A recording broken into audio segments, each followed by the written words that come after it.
e quero te convidar para você fazer parte disso. Amém? Então, nossa série de mensagens, Missio Dei, não é Dei americanizado. Essa palavra, ela se origina, é uma expressão do latim, a gente utiliza no ambiente da teologia e também utilizamos nos estudos da missionologia, o estudo das missões. Então, aí, você aprendeu uma palavra nova hoje no latim, pode sair aí falando uma palavra nova, que ela significa literalmente a missão de Deus ou o envio de Deus. E eu quero começar essa série de mensagens, essa mensagem com uma afirmação: o nosso Deus está em missão, meus amados. Eu quero que você comece a tomar consciência disso. O nosso Deus, Ele está em missão. Há muitos teólogos nos estudos das missões que afirmam que as missões, elas só iniciam através do surgimento da igreja. Eu acredito que não. Eu acredito que Deus, Ele é o início da missão, Ele é o meio para a realização da missão e Ele é a conclusão da própria missão que Ele estabeleceu. Então Deus, Ele finaliza a missão com a sua glória. Deus cria o homem por um relacionamento. Deus se origina da própria missão, de se fazer conhecido a todos os cantos. E se Deus está em missão, Ele participa, Ele nos convida a fazer parte dessa missão. Parafraseando Tropa de Elite, missão dada tem que ser para nós, missão cumprida. Por isso, abra sua Bíblia comigo, no livro de Salmos, capítulo 19. A gente vai ler do 1 ao 4.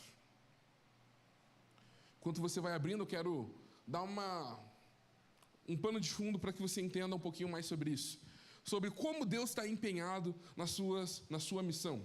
O pastor Oséias está aqui também trabalhando, está ali fazendo as pizzas. Ele estava lá na África e teve uma experiência ali que me marcou muito enquanto ele estava lá. Ele falou assim, ligou para o pastor Calixto, ligou para mim: pastores, eu preciso de uma ajuda. A gente fala: meu amado, o que a gente pode te ajudar? Nós temos aqui um projeto para a gente adotar crianças. E vamos adotar crianças, custa tanto, e eu queria que a igreja se engajasse. E isso era no começo de semana, numa segunda-feira. Ele nos ligou e compartilhou esse projeto. E o pastor Calixto, você sabe bem como é que é, ele fala: vamos fazer isso acontecer, porque falou de missão e falou criança, juntou os dois pontos fracos do pastor Calixto e vamos dar-lhe, vamos construir todo o projeto. E eu trabalhando a semana inteira, vamos falar com o time de mídias, domingo vamos lançar, essas crianças vão ser adotadas pelo poder e a glória de Jesus, amém. E meus irmãos, quando eu chego na sexta-feira, com todo o projeto ali feito, eu mando uma mensagem para o pastor Oséias, falo assim: pastor, conta com a gente, domingo é culto de missões, é o dia perfeito de divulgarmos, a igreja vai adotar, a gente vai avançar. E ele fala: meu amado, não precisa, já foram adotadas.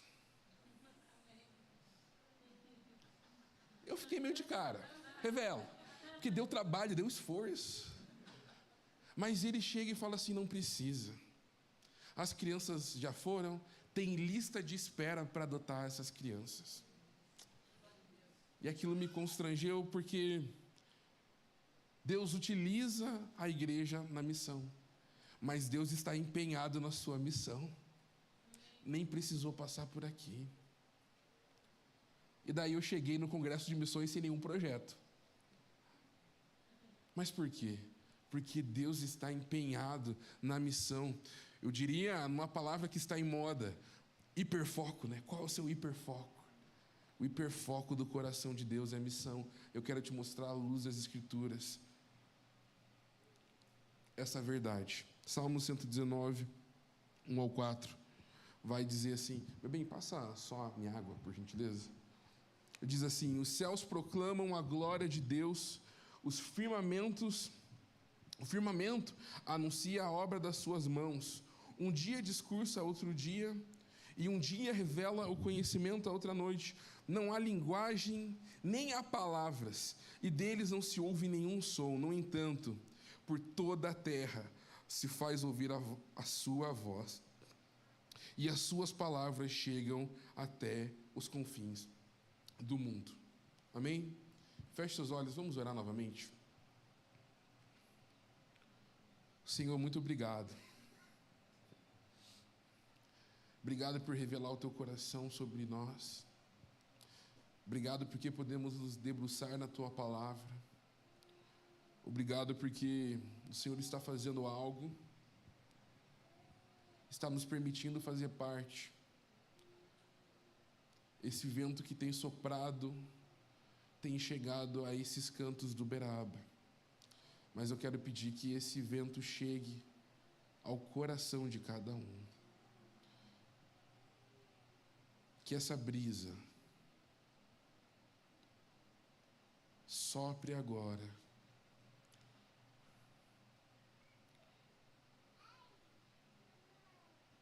Trazendo luz, trazendo expectativa de fazer parte daquilo que o Senhor está operando nesses dias. Sopra seu vento aqui, Pai. Muda nosso coração. Em nome de Jesus. Amém. Meus irmãos, nesse texto que nós lemos, nesses Salmos, fica muito claro que... Lembra que eu comecei com uma afirmação dizendo que Deus é o criador da própria missão e a igreja, ela está fazendo parte, mas ela não surge a partir dela. Nesse salmo a gente vê que a própria criação de Deus, quando é manifestada, ela consegue transmitir o conhecimento de quem Deus é. Não um conhecimento pleno, concordo, mas contemplando, algo consegue mover e mexer com os nossos corações. Não é verdade? Quem aqui tem algum amigo que não conhece Jesus e ele é meio aventureiro, assim, meio natural, e ele sobe assim os lugares e tira foto e fala, nossa, dá para sentir uma energia diferente, a natureza é tão lindo. Ele chega à conclusão que há um Criador, de tão bonito que é. Ele olha aquilo, contempla e fala, realmente não é a obra do acaso. Então, a natureza foi o primeiro púlpito que Deus criou para manifestar o seu conhecimento e o seu coração. Mas eu quero trabalhar alguns pontos com você dentro dessa mensagem. E o primeiro ponto que eu quero trabalhar com você é que missão é muitas vezes a resposta que sai da boca de Deus. Novamente, quero te dar essa afirmação. A missão é a resposta que sai da boca de Deus. E, meus irmãos, Jesus utilizava, por exemplo, a missão como uma resposta para temas que o tema central não era missões. Quero te mostrar à luz das Escrituras. Abra sua Bíblia comigo, João capítulo 4, versículo 19 em diante. Texto muito conhecido da palavra de Deus. João capítulo 4, 19.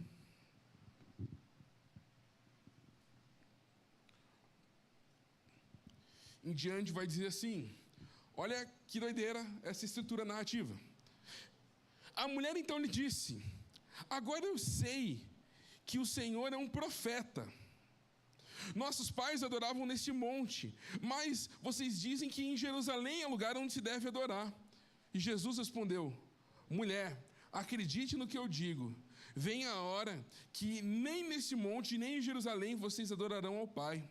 Vocês adoram o que não conhecem.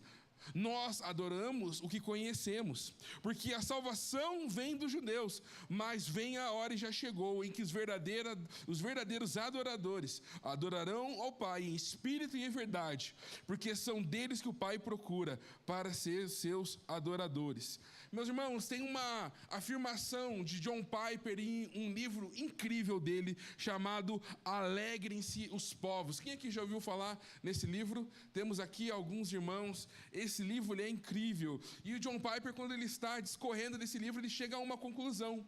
Ele diz assim, a missão ela só existe porque ainda não há adoração. Vou repetir, porque é meio solto, e vou explicar. Mas a missão, ela só existe porque não há adoração. Por quê? Porque é desejo de Deus que em todos os povos, todas as tribos, todas as línguas, todas as nações o adorem. Então, quando essa mulher, ela está falando sobre a adoração, em que lugar deve, o Senhor, Ele mostra o coração dele o quê? Salvífico. Ela está fazendo uma pergunta ali sobre geografia, e o Senhor dá uma resposta mostrando sobre salvação.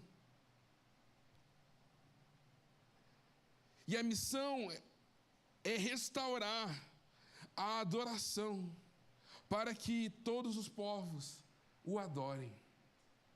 Amém?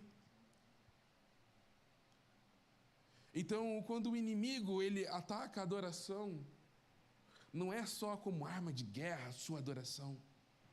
A adoração faz o Senhor ser conhecido. Então, quando o inimigo ataca a adoração, ele também ataca a missão.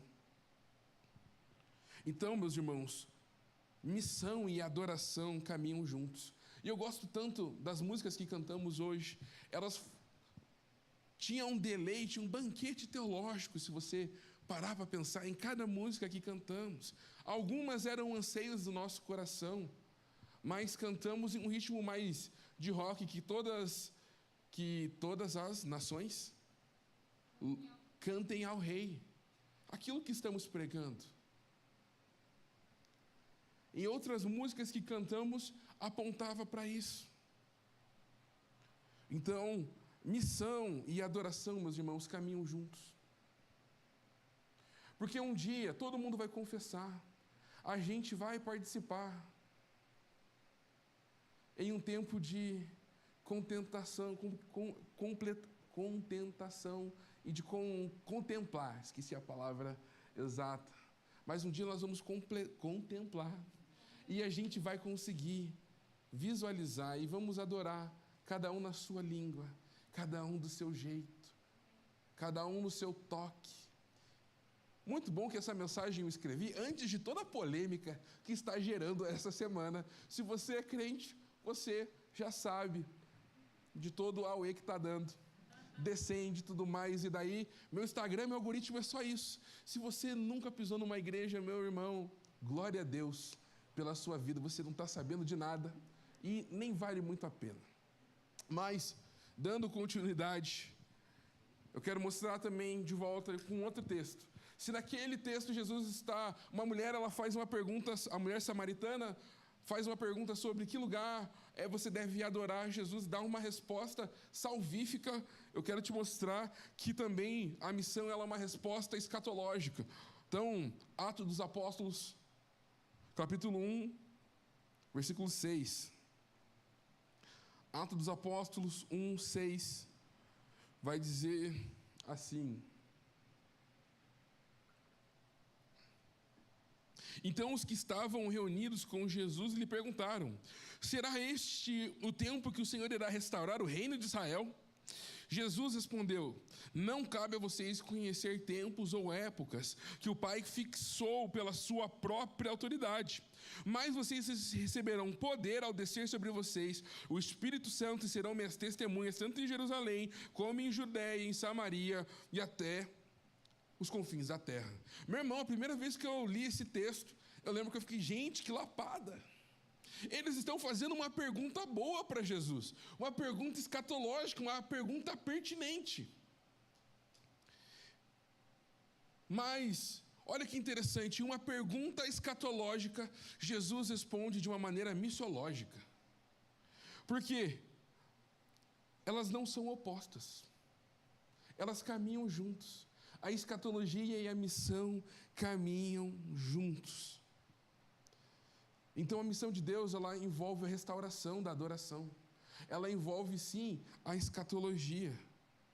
E a missão de Deus, ela desperta também vocação.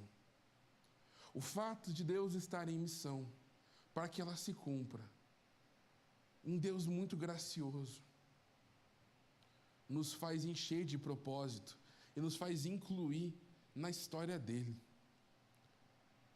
E o pastor Jefferson tem uma frase que eu sempre digo e referencio ele, porque eu acho que foi dele mesmo, ele não pegou ninguém não, mas que diz que tudo que fazemos é uma desculpa para estar com Jesus.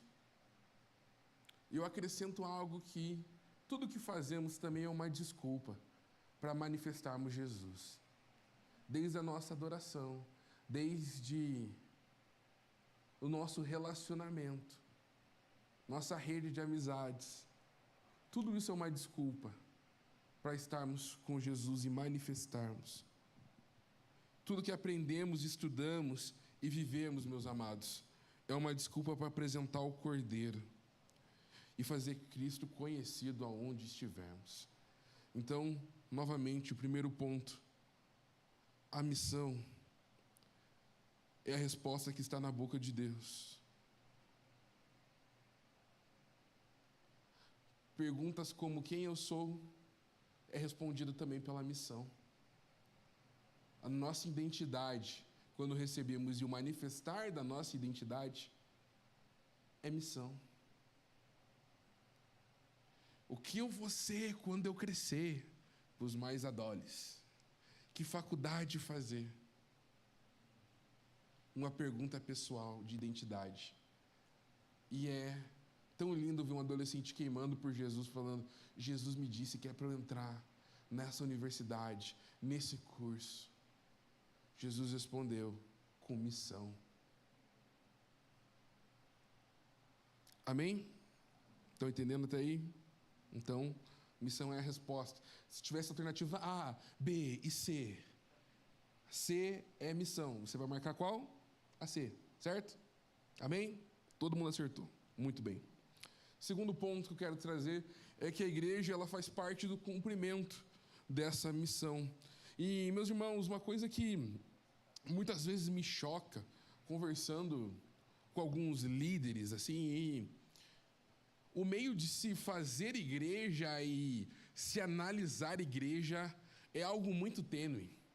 Você conversa com certos líderes que eles falam assim: olha, ele nem te dá um oi, graças a Deus eu não estou tanto nesses ambientes, mas já estive mais. Aonde eu ia perguntar: e aí, meu irmão, tudo bem? Tudo? Como é que você está? Estou bem. Como é que está a tua igreja? Está bem, meu irmão. Ela chegou agora a 3.000 membros. Parece que o número lhe encanta. E o número, para muitos, é uma espécie de validação ministerial. É uma validação do que estamos fazendo. E daí você fala: nossa, que legal, que bom que você está com essa galera, está conseguindo caminhar, está conseguindo discipular. Estou sim, agora ele já fala uma outra informação. A gente está então com agora 100 líderes de células formados. Eu falei: nossa, que legal, que maneiro. E realmente eu estou feliz por ele, porque é o reino de Deus avançando. Mas parece que se o número diminuir, a alegria vai junto. O Senhor escolheu a igreja para fazer parte dessa missão. E sabe, muitas igrejas são mensuradas pelo número de membros que entram, mas esquecem de quantos membros são enviados para o cumprimento, para que o ID, para que a missão de Deus, para que o Missio Dei aconteça.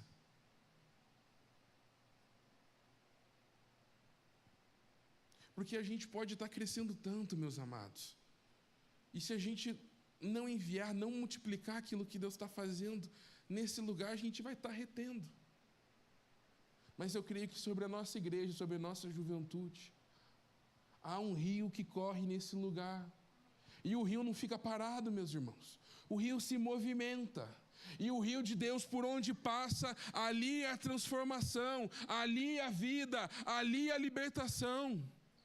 Então, uma igreja tem que estar em movimento. Estar em movimento vai fazer, às vezes, a gente perder número.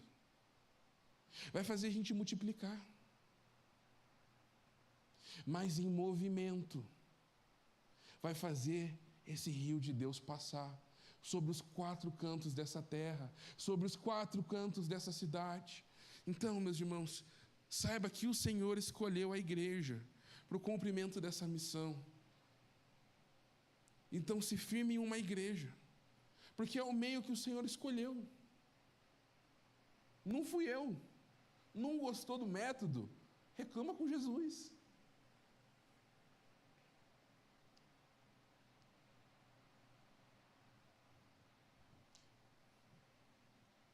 E creio que a igreja não foi feita também só para as nações, né? Parece que também tem um certo olhar místico às vezes. E aí, como é que você está? Está envolvido em missões? Sim, tem 4 missionários no Camboja. Você fala, caraca, Camboja, que legal.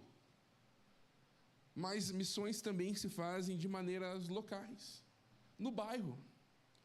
Missões se faz nas ruas, e a gente chama de missões urbanas. E temos outras nomenclaturas como missões estaduais, missões nacionais, missões transculturais. Mas eu quero dizer, meus irmãos, que a maior missão que foi feita até hoje, ela é transdimensional. Ela não é estadual, ela não é municipal, ela é transdimensional.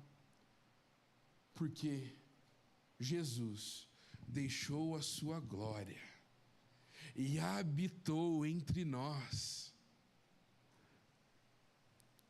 Cristo, o que fundou a sua igreja,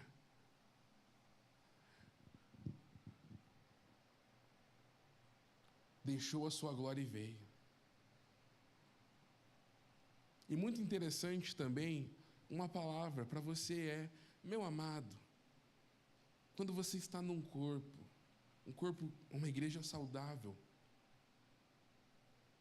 você será enviado. Você não precisa se enviar pelas suas forças. Uma das maiores alegrias que eu tenho aqui na nossa igreja local é poder enviar alguém, sabia? Quer me deixar feliz? É ter a oportunidade de enviar alguém para algum lugar. Uns eu vou ficar mais quando chegar a hora, né, Ti? Tô brincando. Mas, meus irmãos, até Jesus foi enviado. Então não se envie sozinho. Comunidades de fé saudáveis têm uma visão de reino. Ah, Ti, mas por que as igrejas não são assim todas? Porque há um pensamento contrário.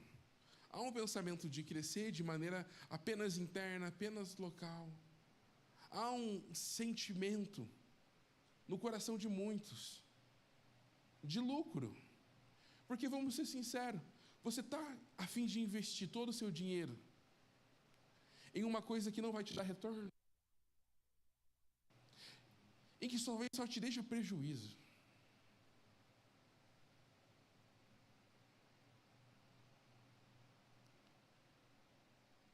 Não culpamos a instituição. O nosso coração tem que estar no lugar para investirmos, para irmos, para fazermos. Conversava com um homem que ele abriu todo um projeto a respeito de um orfanato aqui em Curitiba.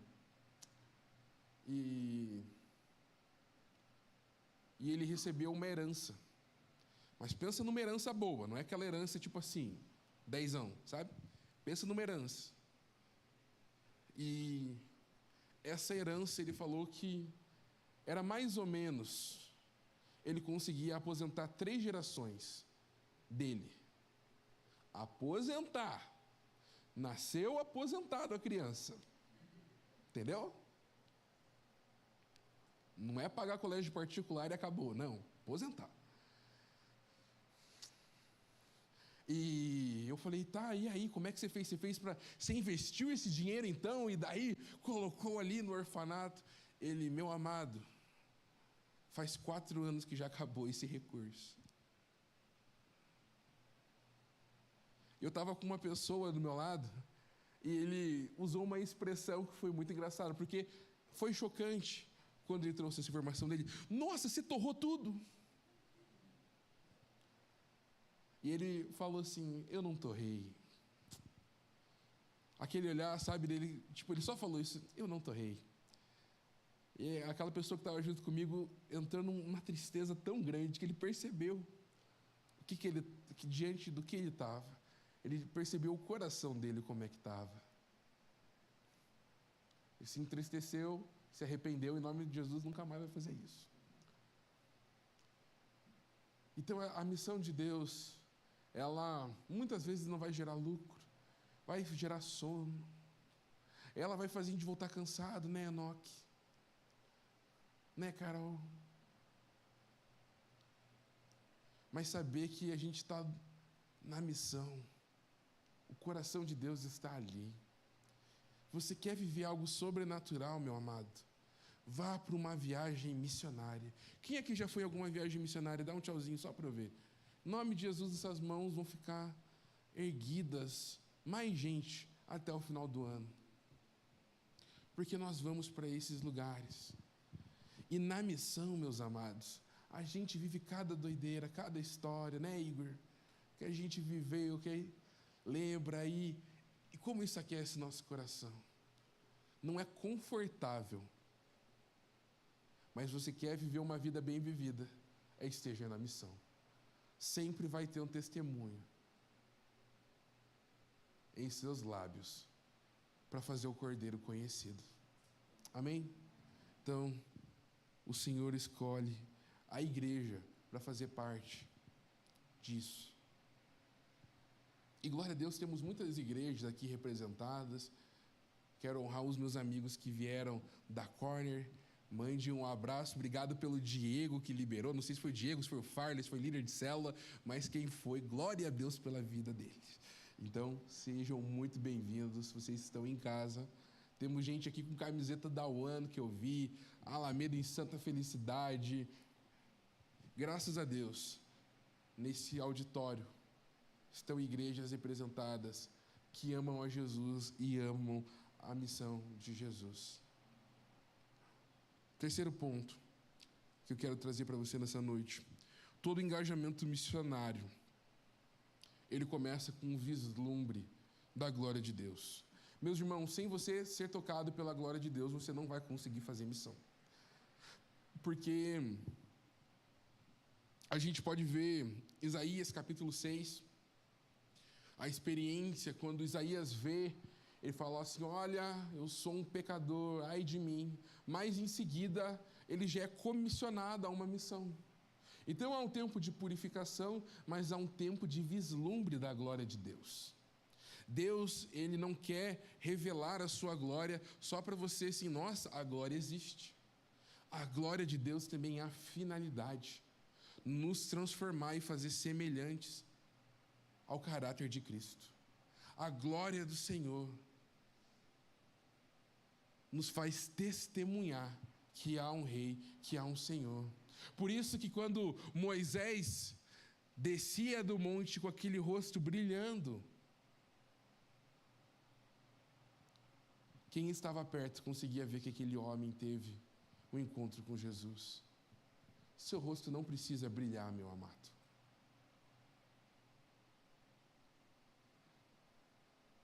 Mas você ter um encontro com a glória, as pessoas percebem. É inevitável. Porque a gente não pode deixar de falar daquilo que a gente viu e ouviu. Vemos também Moisés na sarça. A gente vê Paulo no caminho de Damasco. A glória de Deus, ela gera movimento. A glória de Deus gera marca nas nossas vidas. A glória de Deus gera fascínio por Deus. A glória de Deus gera hiperfoco. Tem um jovem nosso, ele não está aqui hoje, uma pena. Nunca usei ele como exemplo, ia usar hoje, que é o Mateus. Todo mundo conhece o Mateus, né? Quem enviou o Mateus da República também conhece, né? Meu irmão, o Mateus sabe falar de Jesus, desde dá até raiva. Que a gente está assim, e aí, viu o jogo? Vi, mas e Jesus? E daí Jesus te desceu. Ele é bem assim, bem calmo. Jesus desceu ali. E foi tão lindo. E eu falo, glória a Deus, Mateus. E daí eu vou puxar um outro assunto dele. Mas daí, Jesus está me pedindo, pastor, para orar mais. Estou imitando ele meio parecido, né? Quem conhece, está tipo assim, olha, parece Mateus. Mas por que o Mateus é desse jeito? É porque ele foi marcado com a glória de Deus. Quero te perguntar, qual a última vez que você foi marcado pela glória de Deus a ponto de gerar fascínio? A ponto que você conseguir superar algo que você pode, na sua cabeça, achar que é inconveniência. Nossa, tia, é inconveniente eu falar de Jesus para essa pessoa, ela está dessa maneira, estou nesse lugar. Qual a última vez que a glória de Deus te alcançou e transformou e gerou marcas na sua vida, a ponto de você só conseguir falar de Jesus?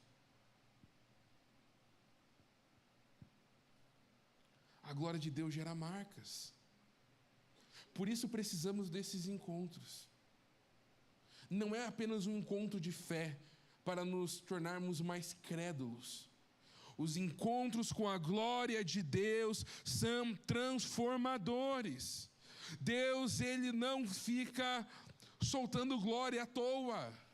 Há finalidade. Porque se vem dEle e volta para Ele, a glória que Ele liberta, quando que Ele libera, quando alcança o nosso coração, e manifestamos a glória que Ele nos toca, volta para Ele como adoração. Eu quero te perguntar, você já foi marcado, meu amado, pela glória de Deus? Porque a glória de Deus nos faz quebrar paradigmas. A glória de Deus nos faz mudar alguns valores até que nós temos, que faz o apóstolo Paulo dizer lá em Filipenses, capítulo 3, versículo 7, que diz assim: mas o que para mim era lucro, isso eu considerei perda por causa de Cristo. Na verdade, eu considero tudo como perda, por causa da sublimidade do conhecimento de Cristo Jesus, o meu Senhor. Por causa dele eu perdi todas as coisas, as quais eu considero como lixo, para ganhar a Cristo. A glória de Deus, quando Paulo tem esse encontro, o que fez ele considerar tudo como lixo, tudo como um esterco? A glória de Deus faz a gente mudar valores que nós carregamos, prioridades, rota.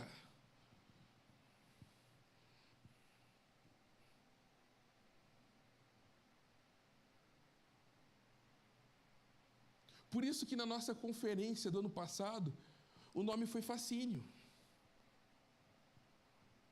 Porque entendemos que quando somos capturados pela glória de Deus, em meio às distrações, nós somos transformados.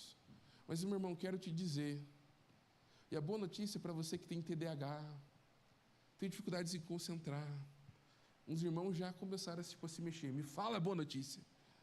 É que no céu não vai ter distração. No céu nós não teremos essa distração. Não teremos outros afazeres. Outras responsabilidades, a gente vai estar trabalhando no céu. Mas isso é um tema para outra pregação. Mas o alvo da nossa consagração estará da nossa frente. Então, sinceramente, quero te perguntar, você já foi marcado pela glória de Deus? E a outra pergunta que eu quero te fazer é: qual a última vez que a glória de Deus também te marcou? Porque daí você pode falar assim: Tiago, 2010, aquele retiro foi incrível. Meu irmão, 2010 foi há 16 anos. Estamos ficando velho. Estão quase fazendo 18 anos. O pessoal que nasceu, para mim, quem nasceu em 2000 e alguma coisinha, está tirando a carteira agora. Eu estou indo em formatura, estou indo em casamento desse pessoal. Eu estou me sentindo muito velho. E quarto ponto da mensagem, e último: a glória de Deus é para todos os povos, meu amado. Amém? Você crê nisso? Que a glória de Deus é para todos os povos? Mas agora eu quero te perguntar: Você está com o coração preparado para esses todos os povos? Eu não vou entrar no mérito da opinião, a minha opinião. Eu não acho que o púlpito vai ser o lugar para eu expressá-la. Mas se você quiser, me pergunta, eu vou te falar. Mas uma coisa ficou clara. Quando temos contato com alguma cultura diferente daquilo que a gente está acostumado. Levanta muitas vezes, um certo preconceito do nosso coração. E sabe, às vezes esse preconceito não é nem por uma música, mas conversando uma vez com uma pessoa, e sabe, o menino estava solteiro, e eu estava tentando ajudar o abençoado, sabe? Quando você tenta ajudar alguém que está solteiro, quem aqui já tentou fazer isso? Você tenta, assim, dar o caminho das pedras ali para ver se anda, vai. E passando por isso, e eu lembro de uma vez perguntar para um menino, e falar assim: meu amado, o que você acha nessa idade? E daí, nossa, muito legal. Loira ou morena, tanto faz. E daí eu perguntei assim, e ela é de outro estado, com sotaque. Deus me livre, sotaque não. Misericórdia. Só de imaginar me arrepiou. Fiquei, misericórdia, calma.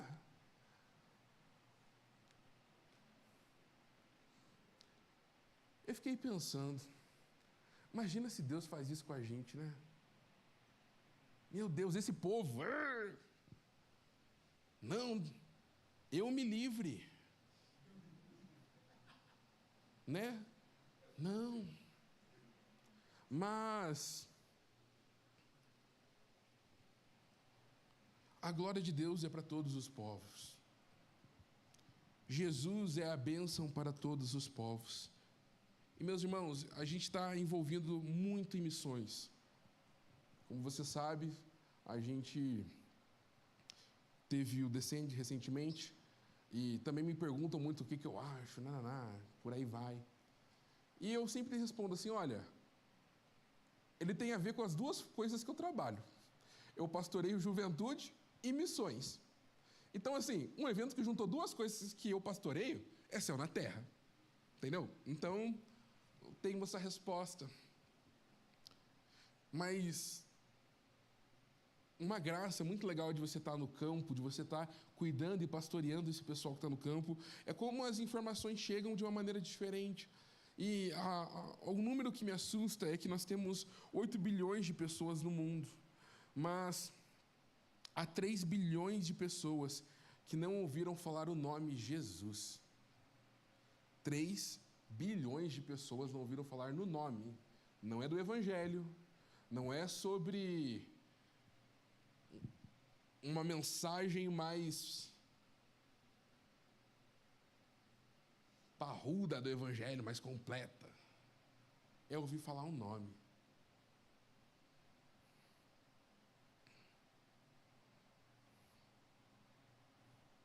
Então o Evangelho, meus irmãos, é para todos e a gente não pode esquecer disso. Se você em algum momento você olhou para alguém e falou, cara, essa pessoa não merece, eu quero te dizer que você não entendeu o Evangelho. Você não entendeu as boas novas. Porque as boas novas não têm notas de rodapé. Quando ele diz todos os povos, vem do grego, todos os povos. Não há mistério. Cristo quer ser conhecido em todos os povos. Por isso, quando João, lá no Apocalipse, ele vê todos prostrados, como é que ele consegue distinguir que há todos os povos? Porque ali, meus irmãos, há vestimentas diferentes, ali há línguas diferentes, ali há sotaques diferentes, ali há cor de peles diferentes. E isso faz ele concluir que a todo um dia, todos os povos vão se dobrar. Obedecer a Deus, meus irmãos, é um nutritivo espiritual na missão de Deus. João 4:31 vai dizer assim: enquanto isso, os discípulos pediam a Jesus, dizendo: Mestre, coma. Mas ele lhe disse: eu tenho para comer uma comida que vocês não conhecem. Então os discípulos começaram a dizer entre si: será que alguém trouxe algo para comer? E Jesus declarou: a minha comida consiste em fazer a vontade daquele que me enviou a realizar a sua obra. Aquele que está em missão, quando está fazendo a obra e está com Jesus, não fazendo só por Jesus, mas fazendo com Jesus, sempre vai ter alimento espiritual. Sempre vai ter a sua alma saciada. Porque o Pai nos dá um alimento diferente. Um alimento que não vem nessa terra, um alimento que tem um valor nutritivo. Jesus só fazia o que o Pai fazia.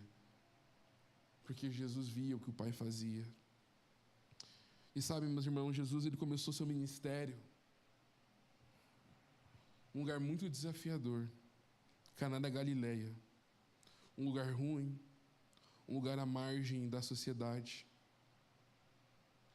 Jesus não começou plantando seu ministério, ele não fez uma pesquisa de campo para ver qual que é a melhor região ali. Poxa, em Jerusalém, que bairro que é, qual que é a Batel de Jerusalém, sabe?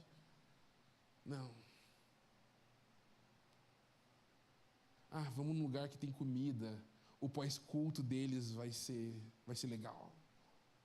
Ele começou num lugar desafiador, meus irmãos. Um lugar onde havia mulheres em situação de prostituição, havia fome. Graças a Deus, o Evangelho chegou a todos. E muitas vezes fazemos o inverso, não é verdade? Quando você vê alguém, eu já vi tanta coisa, meus irmãos, mas às vezes o que mais me doía é quando eu via um pastor querendo abrir algum trabalho numa região metropolitana ou algo mais de uma comunidade mais simples. Havia pessoas em situações mais delicadas, falavam: não vai, aí é dor de cabeça, aí é problema.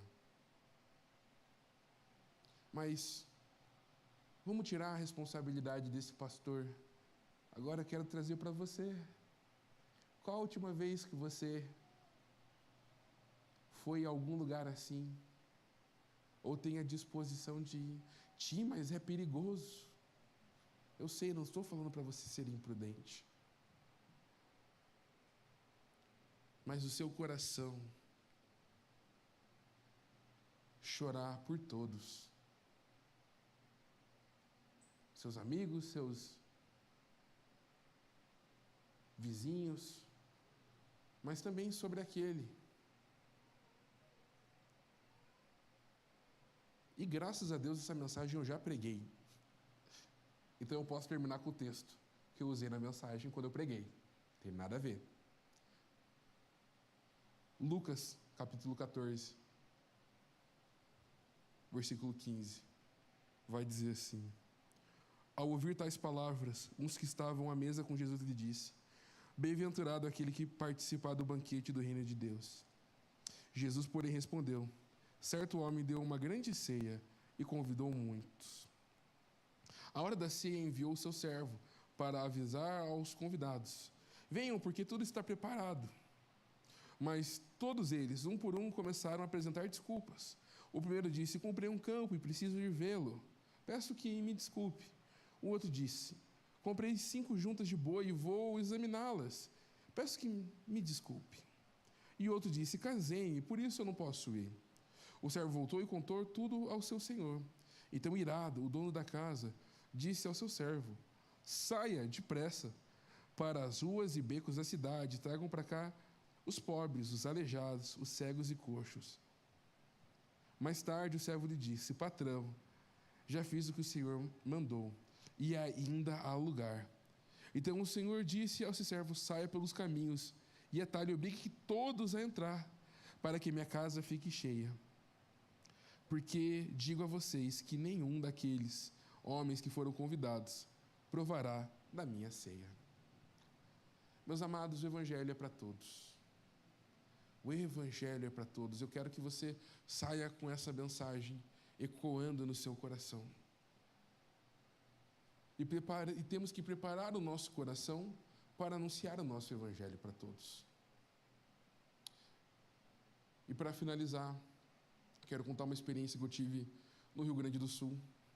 Uma das experiências, para mim, pessoais, mais difíceis de gabinete que eu tive na minha vida.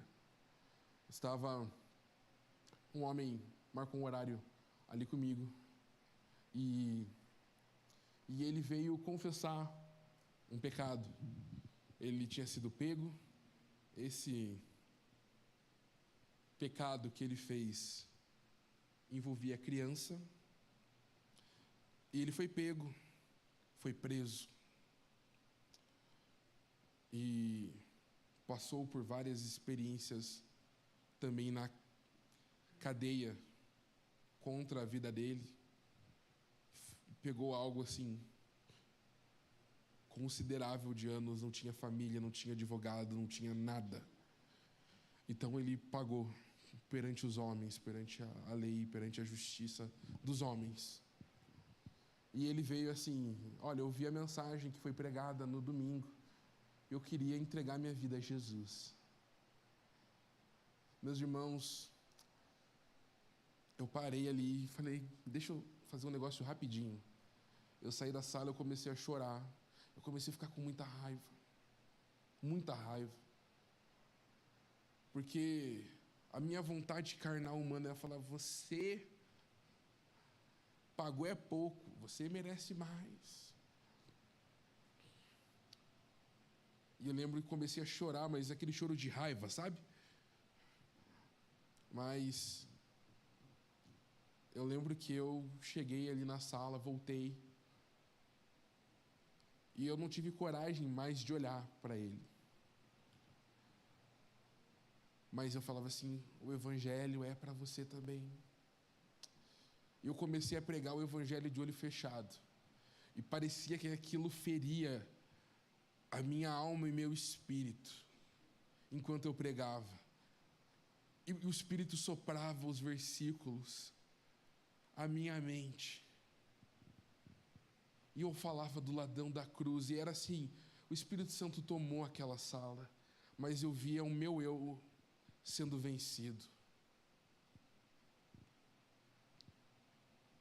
E conduzi, nunca preguei de olho fechado, mas ali foram 10 minutos, ministrando com o olho fechado, com lágrima. E depois aquele homem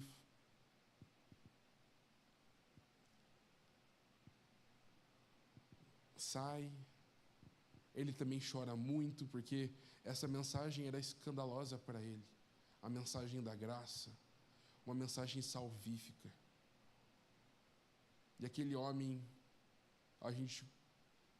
eu termino de ministrar, ele me agradece, eu escuto a porta batendo, e eu fico com a cara prostrada na mesa por uns 30 minutos, chorando. Aquele homem saiu, começou a frequentar a igreja e realmente se converteu. Começou o discipulado, batismo, acompanhamento de perto. O Evangelho é poderoso e ele é para todos. Ele é para todos. Quero te convidar, agora feche seus olhos. Essa é a nossa primeira mensagem da série. Quero te convidar, você está aqui, vamos falar sobre os atos de justiça, vamos falar sobre sendo capacitado na missão, enfim. Tem outras coisas que o Espírito quer fazer, mas eu queria que nessa noite ele já começou a agitar as águas paradas no nosso coração.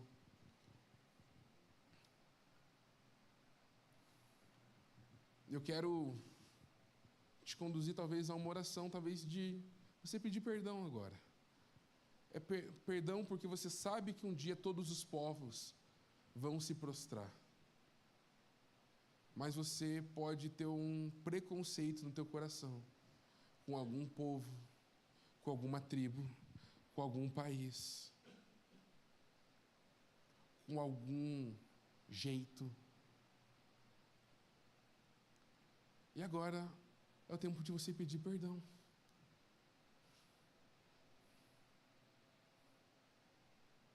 Talvez você usou muitos Deus me livres, quando na verdade Deus quer alcançar aquele povo. Deus me livre um dia ir para a África. Não, Deus me livre.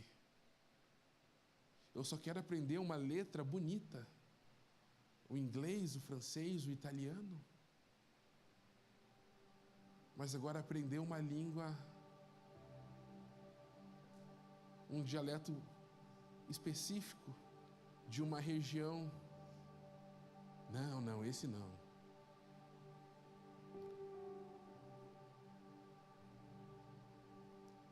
Ainda bem que Deus não escuta todas as nossas orações de Deus me livre, não é verdade? Senão muitos povos ainda não teriam sido alcançados. Que até o final dessa série de mensagens, o Deus me livre seja trocado por Deus me envie.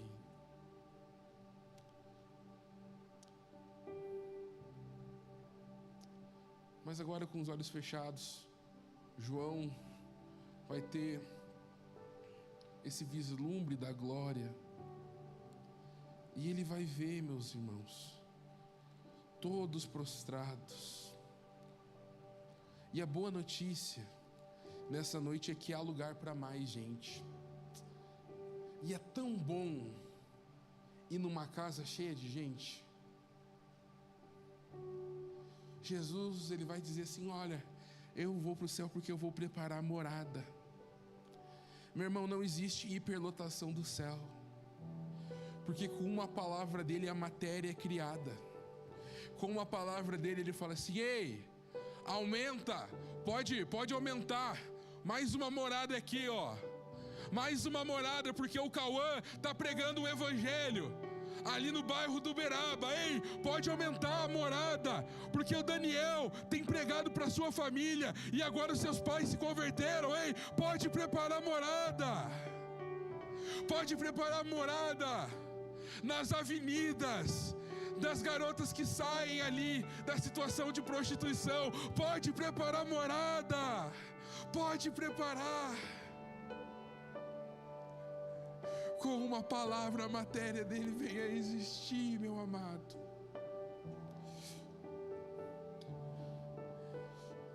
E mais do que um dia nós nos prostraremos diante dos reis e Senhor dos senhores, eu quero te dizer, o meu desejo é que eu possa olhar para o lado enquanto eu estou prostrado e eu ver toda a minha família, eu ver a minha descendência, eu ver os meus amigos, eu ver a minha igreja, eu vi que todos aqueles que estavam no meu núcleo, todos aqueles que passaram por mim, que tiveram acesso à minha mesa, acesso à intimidade, conheceram ao Cordeiro. Cristo quer se fazer conhecido. Então o conheça a Cristo, conheça o coração de Cristo, conheça o caráter de Cristo e manifeste aquilo que você tem recebido. E meus irmãos, em nome de Jesus, que comece os tempos das boas dores de cabeça para nós.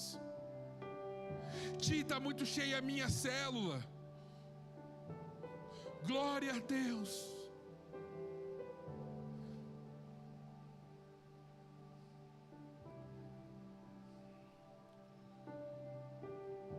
Mas há lugar para a mesa. E talvez você veio aqui hoje e você não sabia dessa boa notícia, dessa boa nova do Evangelho. Meu irmão, sem Jesus, você estava condenado. Mas pela sua graça, Deus enviou o seu Filho Jesus para morrer no meu e no seu lugar. E foi necessário que Ele morresse, porque nele não havia pecado. A Bíblia vai dizer que em tudo Ele foi tentado, mas suportou todas as coisas. Havia uma missão. Jesus estava na missão de Deus. Jesus fazia parte de um plano. E graças ao sacrifício dele, você tem a chance de ter acesso ao Pai.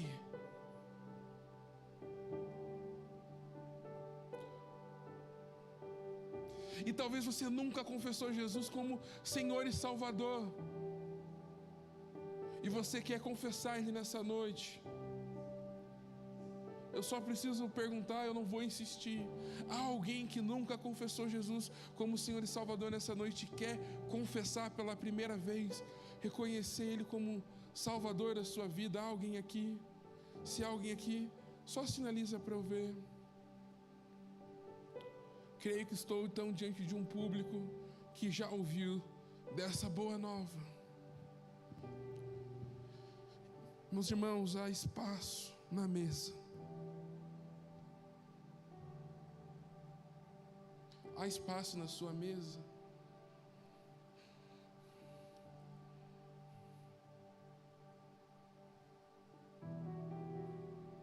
Mais do que as missões estaduais, municipais, urbanas, pode ter uma missão local, dentro da tua casa, uma missão dentro do teu trabalho. E quero terminar com João 15:17, diz assim: meu pai trabalha até agora, e eu trabalho também. Isso é Jesus falando. Nosso Deus está em missão. E essa missão um dia vai concluir com todo o povo, toda a tribo, todas as nações se dobrarão, o adorarão.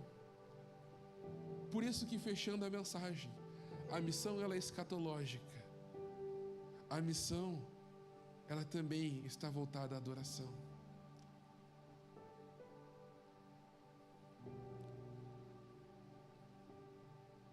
Que Cristo compartilhe o coração dele sobre a sua igreja e sobre a nossa juventude. Amém? Amém.